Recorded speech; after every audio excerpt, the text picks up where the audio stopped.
రాష్ట్ర కార్యవర్గ సమావేశానికి నన్ను ఒక అతిథిగా పిలిచినందుకు చాలా సంతోషంగా ఉంది. ఫస్ట్ ఆఫ్ ఆల్ వాళ్ళ టీం సభ్యులందరికీ కూడా నా కంగ్రాచులేషన్స్. ఎందుకంటే ఇక్కడ నేను రావడం అనేది నా అన్న వాళ్ళతో కూర్చొని చాలా సరదాగా మాట్లాడుతున్నట్టు ఉంది. 20 సంవత్సరాల క్రితం బయటగా నేను రాజకీయాల్లో అడుగు పెట్టాను.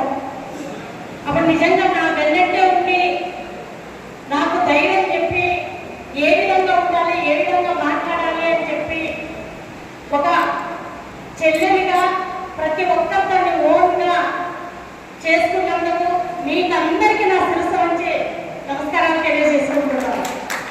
ఈ రోజు నేను ఈ స్థాయిలో ఉన్నానంటే నిజంగా నేను చాలా సార్లు చెప్తుంటాను.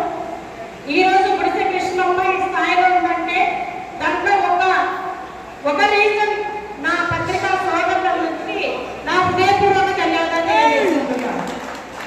అదేవిధంగా నిజంగా ఈరోజు సమాజంలో పత్రికా విలేకరులు అనేది చాలా చాలా ప్రాముఖ్యమైన ఒక ప్రాతిపదికన మీరు ఉన్నారు. సమాజంలో ఎన్నో ఉన్నాయి, వాటన్నిటిని కూడా బయటికి తీసుకొచ్చి ధైర్యంగా, ఎందుకంటే గవర్నమెంట్లు మారొచ్చు, ఏ గవర్నమెంట్ అయినా రావచ్చు, బట్ ప్రజల పక్షాన్ని నిలబడేదే పత్రిక. ఆ పత్రికకు మీరు ఈరోజు గొంతుగా నిలబడ్డారు కాబట్టి మీరు కూడా మీ ప్రాణాలు పణంగా పెట్టి ఈరోజు వార్తలు రాస్తున్నారంటే నిజంగా మీకు అందరికీ కూడా శిరస్సు నుంచి పాదాభివందనాలు తెలియజేస్తున్నాను. నిజంగా చాలా సంతోషం. ఎందుకంటే మేము రాజకీయ నాయకులకు మాకు మీకు అవినాభ సంబంధం. మీరు మమ్మల్ని విడిచిపెట్టి మీరు లేరు, మిమ్మల్ని విడిచిపెట్టి మేము లేరు. ఎక్కడైనా స్టేట్ వైడ్గా కానీ, దేశవ్యాప్తంగా కానీ, ప్రపంచవ్యాప్తంగా కానీ ఒక రాజకీయ నాయకుడు కానీ, ఒక వ్యాపారవేత్త కానీ, ఎవరన్నా కానీ హైలైట్ అవ్వాలన్నా, దించాలన్నా ఒక ప్రెస్ వాళ్ళ చేతిలోనే ఉందని నేను బలంగా నమ్ముతున్నాను. ఎందుకంటే మా మైనస్లు, మా ప్లస్లు అన్నీ మీ చేతుల్లోనే ఉంటాయి.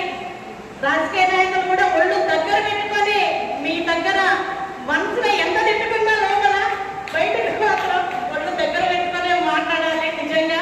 కానీ నిజంగా చెప్తున్నా మనస్ఫూర్తిగా, ఎప్పటికీ కూడా నేను ఏ చిన్న సలహా అయినా, నాకు చాలా మంది ఆత్మీయులు ఉన్నారు ఇక్కడ, నాకు ఏది డౌట్ వచ్చినా ఫస్ట్ ఫోన్ చేసి మాట్లాడేది మీతోనే. నేను ఇలా ఉంది, ఏ విధంగా పోతే బాగుంటుంది అంటే అంతగా నన్ను ఓట్ చేసుకున్నారు. అదేవిధంగా ఈరోజు మీ సమస్యల పైన చెప్పారు. నిజంగా మేము తప్పకుండా టీడీపీ తరఫున చంద్రబాబు నాయుడు సార్ దృష్టికి, అదేవిధంగా లోకేష్ రావు దృష్టికి తీసుకెళ్లి మీ సమస్యల పైన కూడా మేము 100% హామీ ఇచ్చే విధంగా మా సార్ పైన మేము మా నియోజకవర్గం నుంచి ఒత్తిడి తీసుకొస్తామని చెప్పి ఈ సందర్భంగా మేము తెలియజేసుకుంటున్నాము. అదేవిధంగా మీరు చేస్తున్న డిమాండ్ న్యాయమైనవే. ఎందుకంటే ఉద్యోగాలు చేస్తున్న వాళ్ళకి, వ్యాపారాలు చేస్తున్న వాళ్ళకి వాళ్ళు సంపాదించుకొని కూడబెట్టుకుంటారు. ఉద్యోగస్తులకు నెల పెన్షన్ వస్తుంది. కానీ మీరు ఈ వృత్తుల డిమాండ్, అదేవిధంగా ఎంతో మందికి ఇంటి ఇస్తున్నారు, మీకు కూడా ఇవ్వాలనేది కూడా చాలా మంచి డిమాండ్. కాబట్టి ఏవైతే సాధ్యమైతాయో 100% చంద్రబాబు నాయుడు గారి దృష్టికి, లోకేష్ సార్ దృష్టికి తీసుకెళ్లి మీ సమస్యల పైన మేము కూడా 100% మీకు వద్దాసుగా ఉంటామని చెప్పి ఈ సందర్భంగా తెలియజేసుకుంటున్నాము. అదేవిధంగా మెయిన్గా ఎన్నో పత్రికలని ఈరోజు తెలుగు ఇంత క్షుణ్ణంగా, నిజంగా నేను చెప్పాలి, నేను మాది పల్లెటూరు, మేము పుట్టింది పెరిగింది పల్లెటూరు. కానీ మా నాన్న పేపర్ తెప్పించేవాడు ఎవ్వరికే.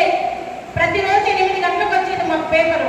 ఖచ్చితంగా పొద్దున్న సాయంత్రము పేపర్ చదివి నేను ఇంత తెలుగు బాగా మాట్లాడగలుగుతున్నాను. కాబట్టి మనమందరం, కొంతమంది ఇప్పుడు పేపర్ అవసరం లేదు అంటారు, కానీ అది కాదు. పేపర్ అనేది మనకు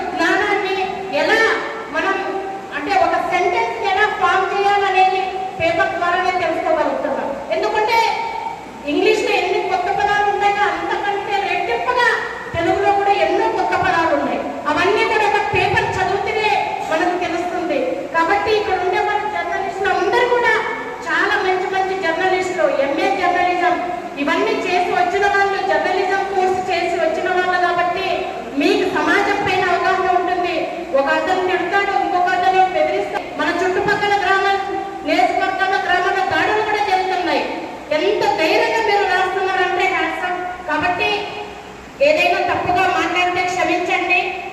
ఇదే గుడిసె కృష్ణమ్మకి మీ సపోర్ట్ ఎప్పుడుగా మనస్ఫూర్తిగా నేను ఆశిస్తున్నాను. నేను ఎంతవరకు రాజకీయాలు ఉంటానో అంతవరకు మీ అందరి సపోర్ట్ ఉండాలని ఆశిస్తూ నాకు ఈ అవకాశం ఇచ్చిన మీ ఒక్కరికి అందరికీ ప్రత్యేక